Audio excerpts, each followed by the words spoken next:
How you doing, Pathfinder players? You ready to finish up the Arcane spell list? Because I certainly am. We're doing the best and most practical spells for a general situation for ranks 8 through 10.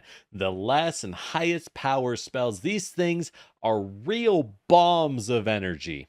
You can't really go wrong, and you're going to feel very powerful at these ranks. Any caster that gets up here is a real force to be reckoned with. But speaking of force, we're about to put some out of these damage spells, starting with Arctic Rift. This is a very solid spell, good damage, and on a line AoE that applies slowed 1 on a fail. That's hard to hate, and if they crit fail, it's absolutely brutal, immobilizing them in ice and slowing them. Unbelievably good. Now, crit fails are very rare, so I wouldn't be too concerned about that. And on a line AoE, you can probably hit 2 targets at best most of the time.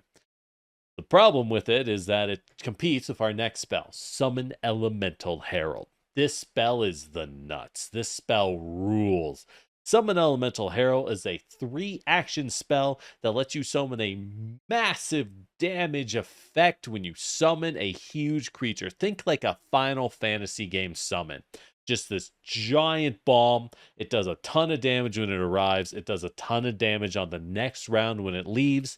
And most importantly, you can pick what element to summon when you cast it. So this spell is a single spell slot. It does fire damage. It can knock prone. It can push. It can do bonus damage versus metal creatures. This spell has huge versatility, huge area, great damage, and is completely party safe. You will always want Summon Elemental Herald. It rules. And last, we have even more summon spells because they're just cool and good. Summon Archmage is a very interesting spell, kind of situational but unbelievable when it works. First off, it fires off a ton of force barrage missiles at all enemies in the area. Well, at least up to 5, which is probably all the enemies most of the time. The damage isn't huge, but hey, it's okay. Second, it extends the duration of friendly buffs. This again isn't that useful most of the time in my experience. Most fights last at these levels maybe 5 or 6 rounds. I don't see much use in this. But they're just extra effects. The best effects are on the next round when the Archmage leaves. When he leaves, the Archmage triggers will saves on all your enemies. They become Stupefied 2 on a fail. Stupefy is a really powerful debuff and lets you then open up with one of your many will save spells. And most importantly, if they have buff spells on them, the Archmage gets to just pick one of the buff spells on each enemy and end it. No, just bam. Oh, you failed to save? All right. That invisibility, gone. Hey, you. The heroism, gone. Is that a bless spell? Gone. Fantastic. This is a mass dispel magic with damage and benefits and debuffs all on top. While it is situational, though, so consider scrolls of it. Unless you fight tons of enemies buffing each other often, I would carry this as an anti-caster scroll. And at level 8, our control spells are gonna take off. This is some good stuff. You're gonna get one of the best spells in the game. First off, Falling Sky. It's not this one, it's the next one. But Falling Sky is a fantastic spell. It is your hard counter to flying enemies. You can knock them prone, you slam them against the ground, it throws them down from the air, they take fall damage, and note, when you take fall damage, you go prone. That's in the rules. So it's going to knock them prone, it's going to knock them down. That's just solid. Downside is it does have incapacitation. I normally don't recommend incapacitation spells because they're situational. But Falling Sky is the anti-flyer spell, so we're going to put it in here. Second, Quandary. Oh, here it is. Here's the best control spell. Oh my god.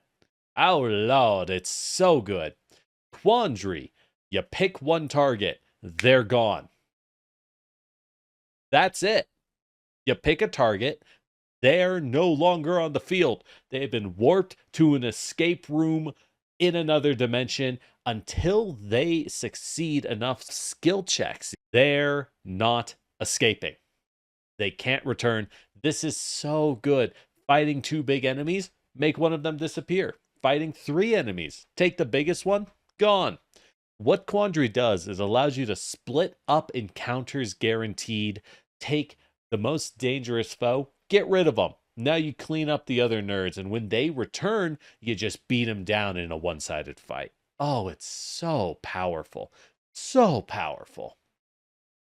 Confusion is kind of our other end, whereas Quandary lets you just remove one target.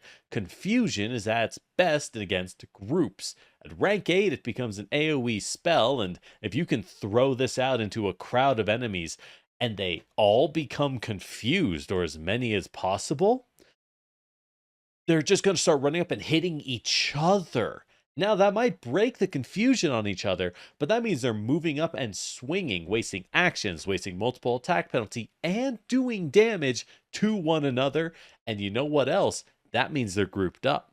If they stay grouped up because they swing at each other, well, you, my lovely caster, you know what to do when they're grouped up. You have so many spells for this.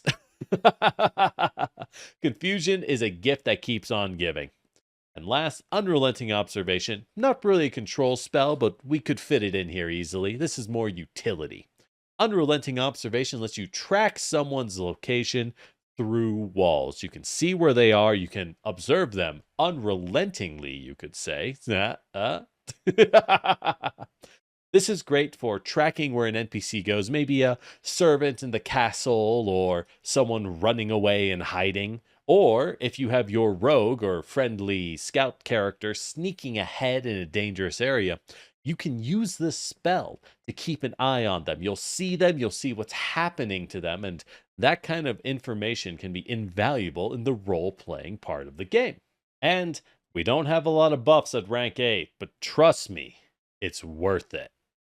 We got Disappearance, and Disappearance is amazing. This is essentially the strongest form of invisibility.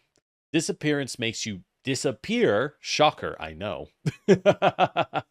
Makes you disappear against all senses: sight, sound, smell, touch, tremor sense, life sense. Every sense no longer detects you. You are hidden. You are hidden. Now, it still follows the rules of invisibility, mind you, but you're hidden. You're taking that 50% mischance. If you have stealth, you can then sneak, and they just don't know where you are unless you get caught by a seek check and then a point out check. Those are multiple actions they have to waste just to know where you are. This spell rules. Amazing in combat. Out of combat, you can probably get away with just normal invisibility, but this will take on anyone. Devils, oozes, undead, smelly beasts, necromancers, anyone. The only thing that can effectively defeat Disappearance is True Sight. Outside of that, they're not going to know where you are. The end. Of course, now that our level's so high, you might not find much value from your lower rank spells.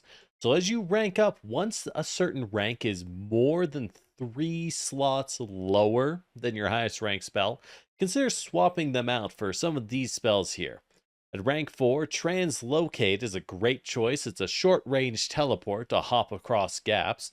Sliding Blocks turns on Minecraft mode and allows you to make elevators, bridges, stairs. Pretty useful. And Zephyr Slip is a fantastic reaction. When an enemy approaches, you can just move away. Waste another stride action from the enemy because they spend an action walking up, and you just kind of walk away from them with Zephyr Slip. At rank 5, Wall of Stone, you're still going to use this. It never goes out of fashion. Sending is a great spell when you don't need damage anymore. Sending lets you send a message to anyone on the planet that you know. That's just good. I've never played a campaign where sending has not come in handy at least once. Just being able to tell anyone something, oh, that's great. And freezing rain, honestly, pretty darn good no matter what. Difficult terrain and repeated chances to slow never goes out of fashion. At rank 6, we still have unexpected transposition because warping with enemies when you get attacked is always funny. We have repulsion, which is a great spell that makes it hard for people to approach you. The reason I don't recommend this usually is it works on your friends as well. Repulsion will make it hard for your party to approach you, which means they can often be unable to retreat if you're standing behind them. As long as you manage it well, it can be a great aid. And collective transposition, which allows you to teleport 2 characters at once. So what this means is you can warp an ally and an enemy. You can warp 2 allies, or you can try to warp 2 enemies to other places. Note that enemies do get a saving throw to not get warped, but your allies will always get teleported. So it's often better to reposition your team with this rather than try and move enemies. Now, when it comes to items, we have so many good control spells at rank 8. Honestly, take a scroll of all of them. Falling Sky hard counters flyers, so it's a great scroll spell because you don't always fight flyers you need to pull to the earth. When you do, pull out the scroll. Quandary, I would recommend as scrolls or wands, not because it's situational. Rather, I recommend it because it's so gosh darn good, you just want as many casts of it as possible. You never know when just banishing someone to the Shadow Realm is what you need to save a fight. Summon Archmage, as we mentioned, is your anti-caster AoE spell with some damage on top.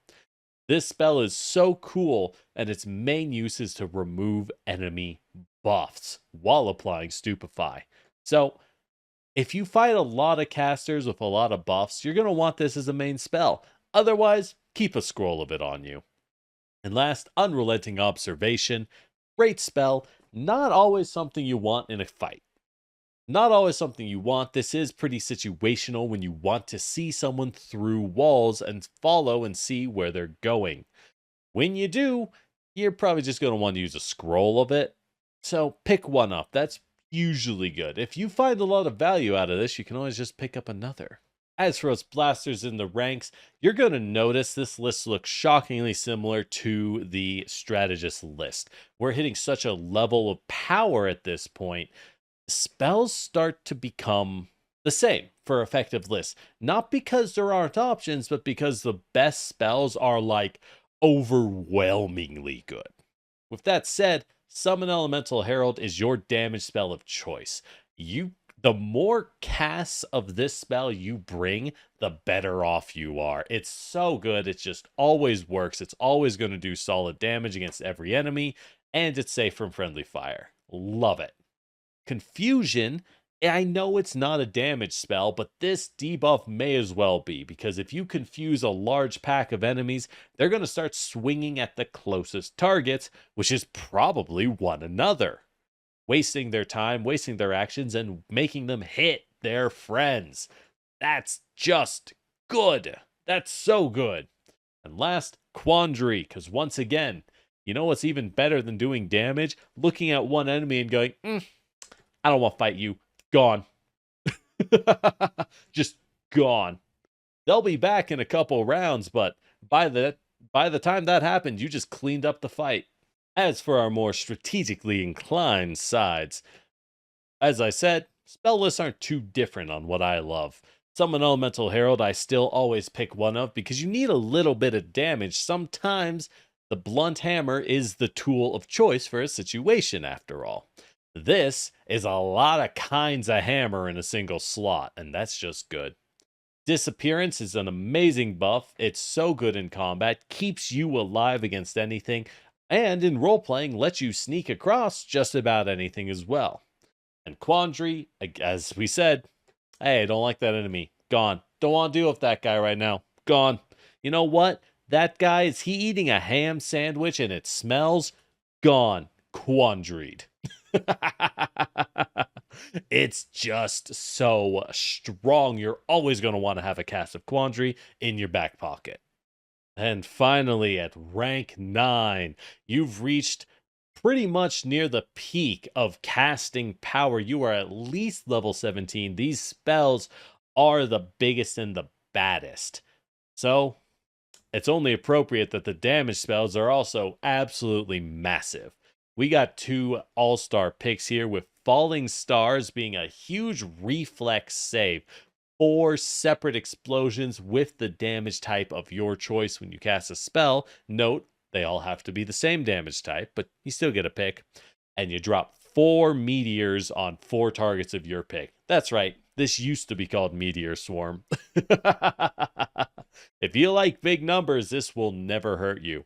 And if you want a little more debuff mixed in, for your will save, take Phantasmagoria. This is a no friendly fire. It's party safe, and all your enemies now have to make will saves. They take damage, they lose reactions, they become confused. This is essentially an AoE phantasmal killer. This Phantasmagoria is the new version of what used to be Weird, for those wondering. It's very strong though. Tons of debuffs and solid damage all around. Now, I know what you're thinking. Generic, you don't seem to be recommending very many spells at rank 9. But the reality is there aren't very many spells at the highest ranks. So we just have to pick from the few that exist. And these ones are so good, these are the ones I recommend you look at. Foresight is our premier buff spell. You pick one character, and now you can use your reaction to keep them safe. Force an enemy to reroll an attack, or allow that character to reroll a saving throw. This will keep them very, very safe, and is best if your caster build does not use reactions very often. That is a high cost. By level 17, hopefully you have picked up some use for reactions, but if you haven't, Foresight is your use. It's a great choice. And for the amazing God tier debuff, we have Unspeakable Shadow. Unspeakable Shadow is essentially the strongest version of Fear. What it is it's a fear spell that, as long as your enemy is frightened, as long as they have the frightened condition on them, they have to spend an action every turn swinging at the shadow, which means they attack and increase their multiple attack penalty, or running away and fleeing from the shadow. Now, I'll note, it's not clear what direction they move if they flee from their own shadow, because normally the fleeing condition forces you to move away from the source. It's unclear. Generally, in my games, I just have them flee from the caster, but ask your game master how they would handle that. Now, as you might expect, our blaster and strategist builds are fairly similar looking when there aren't very many spells to pick from. For our blasters, both Falling Stars and Phantasmagoria are all-star picks. They do great damage, they hit many targets. You're just going to love these. They're great, they're fun to use, and they're powerful. And last, Unspeakable Shadow is so valuable. It is the premier debuff. It lets you disable an enemy. It lets you just tank them down. They waste actions. The fear is crippling. It's solid stuff. And as for our strategist, once again, there aren't that many options to pick from, so really, you're swapping Falling Stars for Foresight. Foresight lets you keep an ally safe. You can use this on yourself, but I really recommend it for a frontliner who's going to be taking a lot of attacks or making a lot of saving throws. As a high-level caster, hopefully you keep yourself out of danger, maybe even just pop Disappearance. Phantasmagoria and Unspeakable Shadow are just as amazing as always, though, and you'll definitely get use out of them. Last, you've all been waiting for it, rank 10 spells. The biggest and the best. Here's the funny thing.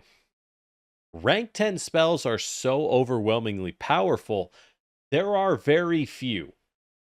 Very, very few, and as a result, recommending them is really hard because every single rank 10 spell does something completely different. So let me just tell you, you'll have to decide which one of these you want. You only really get one, at best 2 of these, so Choose wisely. If you want to do damage, pick Cataclysm. It's the ultimate AoE nuke. It's the biggest damage spell in the game, and it's huge. If you want to buff yourself, pick Freeze Time. Freeze Time stops everything. It stops everything. You gain 9 actions. Now cast 3 actions a cast, so in practice you only gain 6 actions, but still.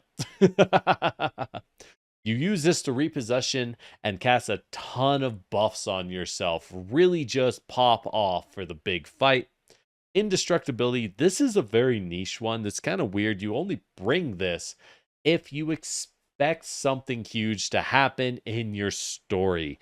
Now, level 20 is the time for a world-shattering bomb to go off, but if you expect that to happen in your campaign, you can use indestructibility and time it to just walk off the explosion, walk off shattering the artifact of eternal doom or whatever it is. Just time it right, because it doesn't last more than 1 round. Nullify is generally the 10th rank spell I tend to pick, because I often fight casters at high levels, and Nullify is the ultimate counter spell, allowing you to just, hey, is that a rank 9 spell? No, it's not. Gone. You take a little bit of damage, but that hardly matters at this point. And the tempo swing of just denying a high-level caster their entire spell and just, nah, bam, gone. That's insanely powerful and will probably win you the fight. Last, Shadow Army. This is a great one as well. It is a unending swarm of yous. They will do constant damage. They will constantly debuff your enemy for the whole fight. This is your ultimate control spell. This is your ultimate, hey man, this is going to be a long fight. I'm here for value. I'm here for constant effect, constant value. Then you lock in Shadow Army. Could it be?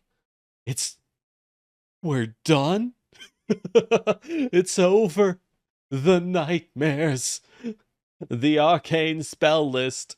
Oh, that took way longer than I ever thought it did. Good Lord. Really, this is my own fault for attempting it in the way that I did. I hope you enjoyed it. If you like these, let me know. Feel free to subscribe. Feel free to leave a comment. I'd love to see you again. We got more to do. I really had to get these spells out of the way, and I think it's going to be a lot easier from here on out. This kind of messed me up and took way more time than I ever thought possible, but we're done now. Hey, thank you so much for dropping by. Thank you so much for watching through this. Let me know, again, if there's any spells that you love that I missed, or any spells you think I like that suck, tell me. Let me know in the comments. Outside of that, we got more advice, we got more builds, and more spells a coming, so be sure to subscribe and maybe even throw in a like if you feel like it. I'm Lord Generic, and this is Practical Pathfinder. See you next time.